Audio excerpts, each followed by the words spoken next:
Hello, Zoo Med fans. We're here at AnimalCon 2023, wrapping up day 3. I'm here with Dave and Jaime Lee from BirdTricks. You want to tell our fans a little bit about yourselves?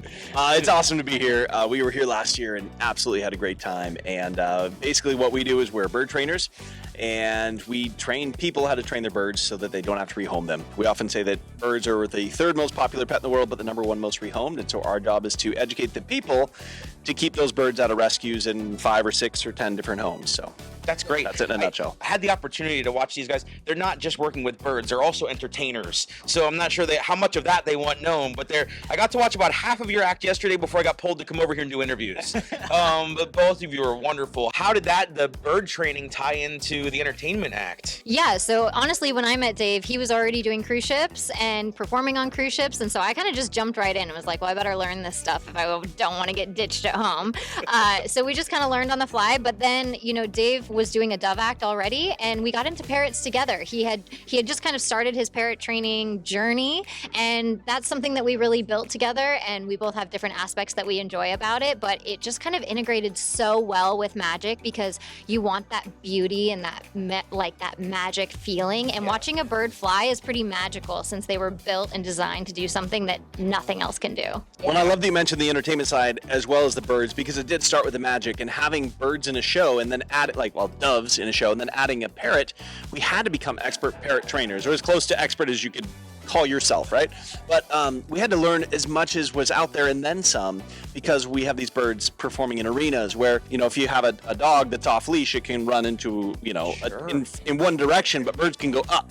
And so it added a whole different element to the training where we just had to make sure that we upped our level of training. But because of being forced into that through trying to get them into the performances, we've been able to help so many people. That's great. Where did the love of the birds come from? I mean, was that both of you, or one that, how did that start?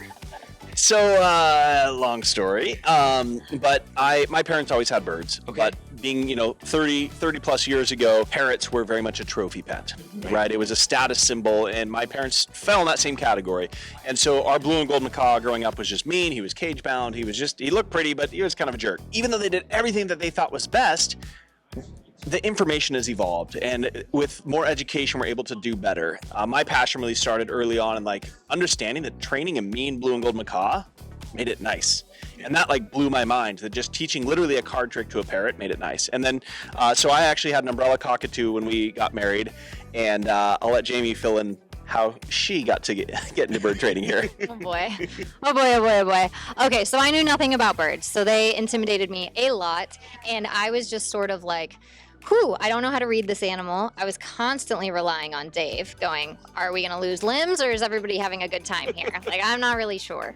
And so he did have this umbrella cockatoo. I was terrified of it because I just didn't know what any of the body language meant. So one day when he went out of town, this cockatoo got out of its cage. And when I went into the bird room, it was on top of its cage. And I had never handled this bird before. I didn't know the first thing about doing so. But I remembered Dave was like, oh gosh, Linus loves strangers. He'll do anything for a stranger. And we had just moved into the neighborhood. I hadn't even met our neighbors, and I saw some kids playing outside, and I was like, this is a great time. So I ran out there and I was like, hey guys, we just moved to the neighborhood, are your parents home? And they're like, yeah. So they grabbed their parents. I was like, do you guys want to come over? I have a bird that you would love to see. So they came on in, they went into the bird room. I was like, this is Linus, you can actually hold him, he's so nice. When you're done, just put him in the cage and lock it. So that was my first attempt at parrot training. At the beginning of that story, I felt like could have gone in a very different direction. You're new to the neighborhood, come into my home. Come into my home. Come into my home, I have birds. AKA save me.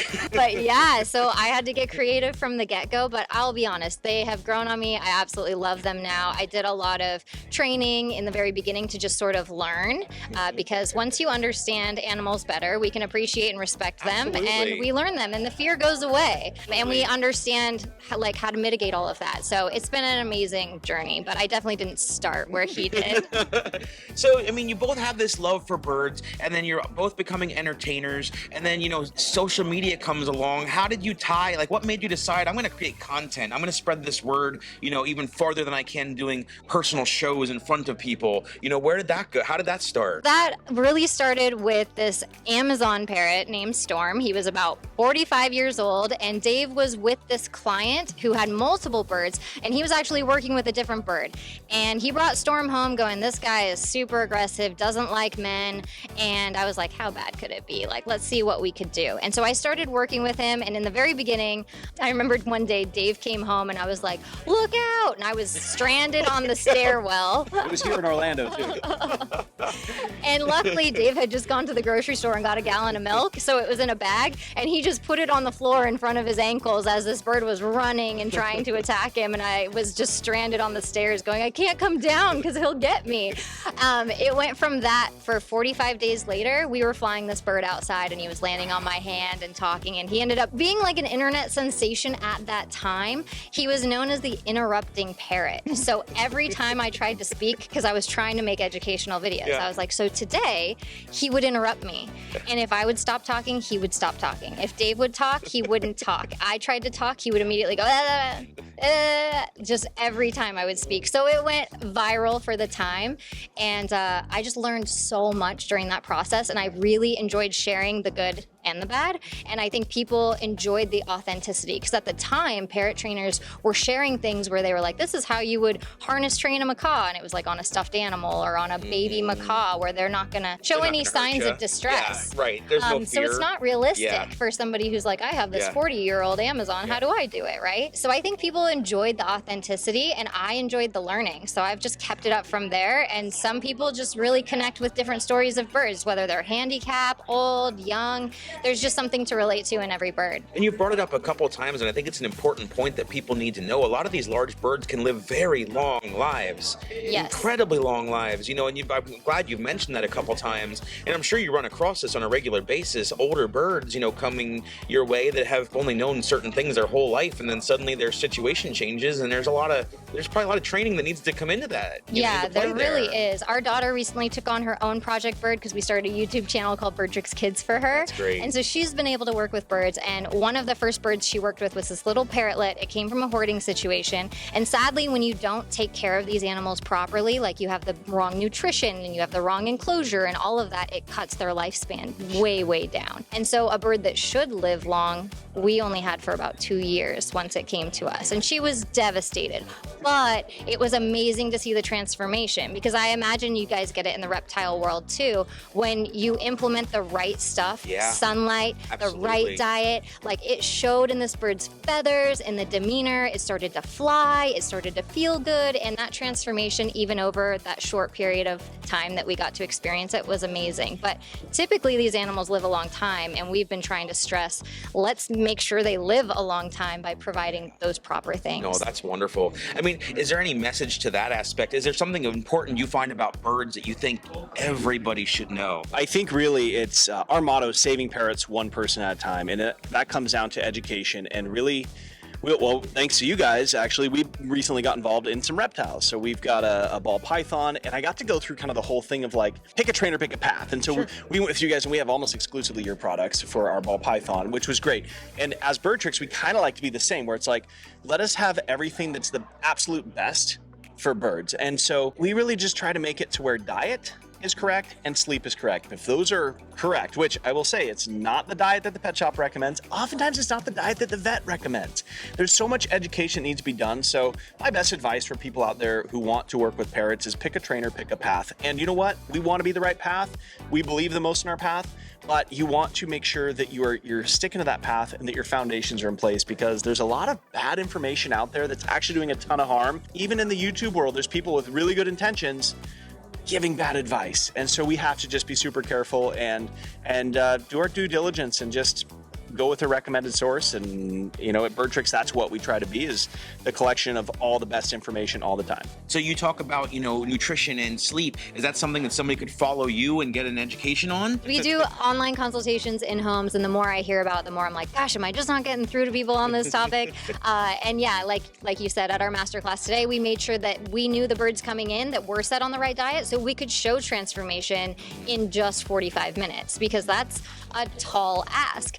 So yes, on our website, we have everything from like diet conversion. So if your bird is already on the wrong diet, how to get to the right diet. We have free resources, videos, downloads, courses designed over nutrition, birdie bread pellets. We have a recipe you can make or a freeze-dried version you can buy. We try to make it as seamless as possible because we understand that time is precious. Like, it's inconvenient to spend hours food prepping. And so when we do it, we make sure that people do it for an entire season. So they have 4 months worth of food when they make this food for their bird. So we try to make it convenient to feed your bird the best that you possibly can. But yeah, I could just rant about diet forever. That's great. And honestly, the second point you talked about sleep, and I'll be honest, I'm just naive to the fact that sleep's an important aspect for a bird. What makes that so important? Like, why is that an important part of a healthy bird? Well, if you look at the cycles that a bird would naturally have in the wild, when it's springtime, they're triggered to breed. So a bird in captivity that's triggered to breed is going to be hormonal, which means it's going to be extra bitey, it's going to be territorial of its cage, it's going to probably be a one-person bird because it chooses a mate in the house that happens to be the human that they like the most,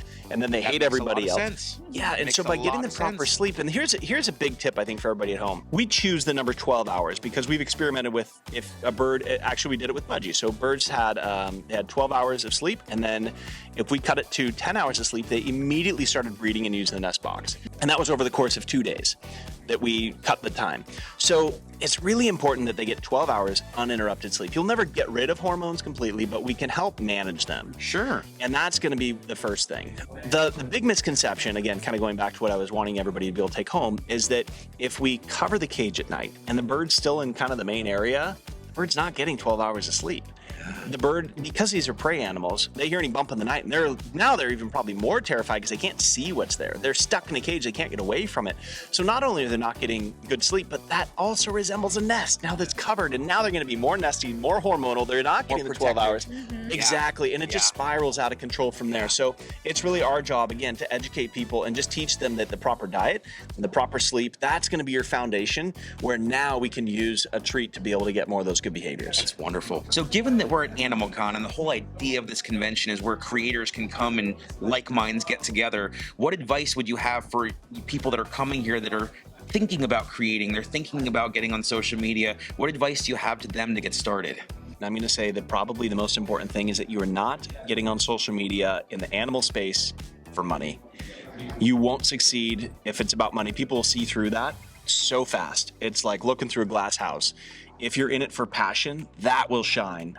And that's the key. And ultimately, that's what it's for the animals, you know? If you're doing the best for your animals, people will see that, and they'll see that passion. They'll want to trust what you're saying. They're going to follow that advice. So it better be good advice. But yeah, that's what I would say. I don't know about you. Yeah, I think transparency is really important, but I've also learned the balance of not having to share everything. There's the very vulnerable moments where I think we're creators, so we feel like everything has to be public. We have to put everything out there, and some things are totally okay to keep to yourself. But I think ultimately, if you are making decisions with the animal's best interest in mind, good to go. If you don't have the best enclosures, but you know what they look like, tell people that. We all start somewhere. Nobody's going to judge you because you can't afford that next one, as long as they know you're working towards that. So I think just being transparent about that. I felt really bad about our enclosures for a while because people were just like, oh, not good enough. The so-and-so has this one. And I was just like, dang, I don't have money to get that one, you know? And then I saw this insane enclosure somewhere in Asia that's like all glass, and oh my gosh, we can beat ourselves up all day because there's always somebody doing a little bit better, and it costs so much money to do it the best way it possibly should be, right? Like, we should just net in nature, and then we'd feel better. But I think just giving yourself grace that, like, we're not nature. Mother Nature does it best. We're just trying to do the best we can with what we have, and as long as you're educating people like, hey, this is what I'm doing, this is where I want to go, they'll get behind you on that. That's great. That's really great, guys. Thank you so much for being on the on this interview with us, and enjoy the rest of AnimalCon. Yeah, thank you. Thank you.